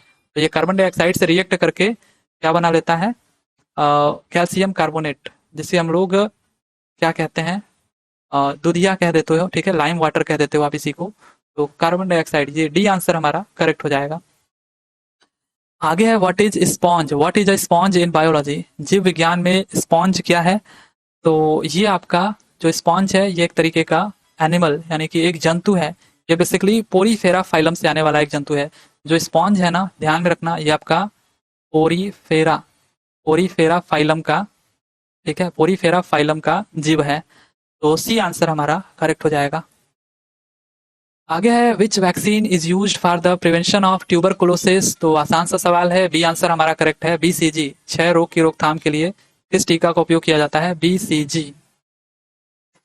आगे है कि as we move down a group of the periodic table the electron affinity, यानी जैसे ही हम आवर्त सारणी के समूह को नीचे की ओर स्थानांतरित करते हैं तो इलेक्ट्रॉन बंधुता क्या होती है। दो चीजें हैं, जब आप लेफ्ट टू राइट जाते हो तो जो इलेक्ट्रॉन एफिनिटी होती है वो इंक्रीज होती है, जब आप डाउन द ग्रुप आते हो पीरियोडिक टेबल में तो जो इलेक्ट्रॉन एफिनिटी है वो डिक्रीज होती है। तो यहाँ पर हमसे पूछा है as we move down a group of the periodic table, तो यहाँ पर जो इलेक्ट्रॉन एफिनिटी है वो डिक्रीज होगी। तो सी आंसर हमारा यहाँ पर करेक्ट है। आगे है कि a body of mass 60 kg weight 222 newton on Mars, what is the acceleration due to gravity, what is the acceleration due to gravity in metre per second square on Mars. तो Mars पर obviously जो acceleration due to gravity है वो कुछ और ही होगी अर्थ के comparison में। तो वो बस पूछा जा रहा है कि अगर वहां पर आपको मास गिवन है और वेट आपको गिवन है, देखिए वेट का यहाँ पर यूनिट न्यूटन में लिखा है, यानी वेट आपको जो मैंने अभी बताया था फिजिक्स में हम वेट को एक फोर्स मानते हैं। तो ये जो आपका फोर्स है वो क्या है, m इंटू जी, यानी mass into acceleration due to gravity. तो फोर्स आपको गिवन है 222 न्यूटन, राइट। ये जो आपका वेट है टोटल यानी कि फोर्स ये गिवन है, और मास आपको गिवन है 60, बचा आपका ये जो आपका एक्सेलरेशन ड्यू टू ग्रेविटी है। तो जी इज इक्वल्स टू क्या हो जाएगा, सिंपली 222/60। तो ये लगभग 3 बार में जाएगा। तो ये तो सीधा सीधा आंसर दिख रहा है आपका, सी करेक्ट हो जाएगा, पूरा करने का जरूरत भी नहीं है। आगे है what is the cell wall of a plant made of, यानी एक पौधे की कोशिका भित्ति किससे निर्मित होती है। तो जो पौधे की कोशिका भित्ति होती है ये सेलुलोज की बनी होती है, ए आंसर हमारा करेक्ट है। The capillaries of collenchyma tissues become thick due to the deposit of. तो कोलेनकाइमा ऊतक की कोशिकाएं किसके संचय के कारण मोटी होती हैं, तो ये पैक्टीन और सेलुलोज, ये ए आंसर हमारा करेक्ट हो जाएगा। पैक्टीन और सेलुलोज के कारण इनकी जो कोशिकाएं होती हैं कोलेनकाइमा ऊतक की कोशिकाएं ये मोटी होती हैं। तो पैक्टीन आप सिंपली ध्यान में रखना, ये अक्सर पूछा जाता है कि कोलेनकाइमा में कौन सा ये पिगमेंट पाया जाता है इनके टिश्यूज में, तो ये पैक्टीन पाया जाता है। Which agent produces a local or general loss of sensation, यानी कौन सा घटक संवेदना की स्थानिक या सामान्य क्षति पैदा करती है। तो जनरल लॉस ऑफ सेंसेशन का मतलब कि आपको कुछ पता नहीं चलता है कि क्या हो रहा है आपके साथ, तो ये आपका एनेस्थेटिक है, ठीक है। एनेस्थेटिक जो एजेंट है ये आपके शरीर में जनरल लॉस ऑफ सेंसेशन पैदा करता है, जिससे आपको पता ही नहीं चलता है कि आपके शरीर के साथ क्या हो रहा है। आगे है according to Mendeleev's periodic law the elements were arranged in the periodic table in the order of, यानी मेंडलीव के आवर्त नियम के अनुसार तत्वों को किसके क्रम के आवर्त सारणी में व्यवस्थित किया गया। देखिए यहाँ पर अब पूछ दिया, ये मॉडर्न पीरियोडिक टेबल ही है जिसको इन्होंने खोजा था। तो लेकिन ये जो बनाया था इन्होंने, ये पीरियोडिक टेबल को एटॉमिक मास के बढ़ते क्रम में बनाया था। तो यहाँ पर आपका करेक्ट आंसर हो जाएगा इंक्रीजिंग एटॉमिक मासेस, ये ए आंसर हमारा करेक्ट है, बढ़ते परमाणु द्रव्यमान के आधार पर। आगे है lactose is composed of dash and glucose. तो लैक्टोज किससे और ग्लूकोज से बना होता है, तो जो लैक्टोज होता है वो ग्लूकोज और ग्लैक्टोज से बना होता है, ये सी आंसर हमारा करेक्ट है, ठीक है। तो लैक्टोज का जो फॉर्मेशन है वो ग्लूकोज और ग्लैक्टोज से होता है, सी आंसर हमारा करेक्ट है। आगे है sound travels in a medium as a, यानी ध्वनि एक माध्यम में किसके रूप में यात्रा करती है। अब देखिए जो साउंड ट्रेवल करता है मीडियम में वो सीरीज ऑफ कंप्रेशन एंड रेरिफिकेशन के माध्यम से ट्रेवल करती है, यानी संपीड़न और विरलीकरण की श्रृंखला के रूप में ये ट्रेवल करता है। ये जो साउंड है ये कहीं कहीं पर आपको दिखेगा, मतलब इसकी जो डेंसिटी होती है वो बहुत ज्यादा होती है और कहीं कहीं पर ये कम होती है। तो ये आपका क्या हो जाएगा, मतलब कंप्रेशन और रेरिफिकेशन, जहां पर ज्यादा डेंसिटी है वो आपका कंप्रेशन और जहां पर कम है वो आपका रेरिफिकेशन। तो सीरीज ऑफ कंप्रेशन एंड रेरिफिकेशन इस तरीके से ये मीडियम में ट्रेवल करती है, तो बी आंसर हमारा करेक्ट हो जाएगा। आगे है और ये आज का लास्ट क्वेश्चन है कि the reaction of sodium sulphate and barium chloride solution is an example of. तो सोडियम सल्फेट और बेरियम क्लोराइड विलयन की अभिक्रिया किसका एक उदाहरण है, तो ये आपको बताना है, ठीक है, कि ये डिस्प्लेसमेंट जो डबल डिस्प्लेसमेंट रिएक्शन का एग्जांपल है या सिंगल डिस्प्लेसमेंट या एंडोथर्मिक है या एक्सोथर्मिक रिएक्शन है, कैसा रिएक्शन है ये मैं आपको कई बार बता चुका हूँ बॉयफ्रेंड गर्लफ्रेंड का एग्जांपल दे दे करके। तो ये आपको बताना है। तो ये रहे आज के क्वेश्चंस, आई होप कि आपको पसंद आया होगा, राइट। और अगर पसंद आए तो वीडियो को लाइक कीजिएगा, अगर नए हो तो चैनल को सब्सक्राइब जरूर कर लीजिएगा। चलिए ठीक है, फिर मिलते हैं अगले वीडियो में, तब तक के लिए thank you, tata and bye bye.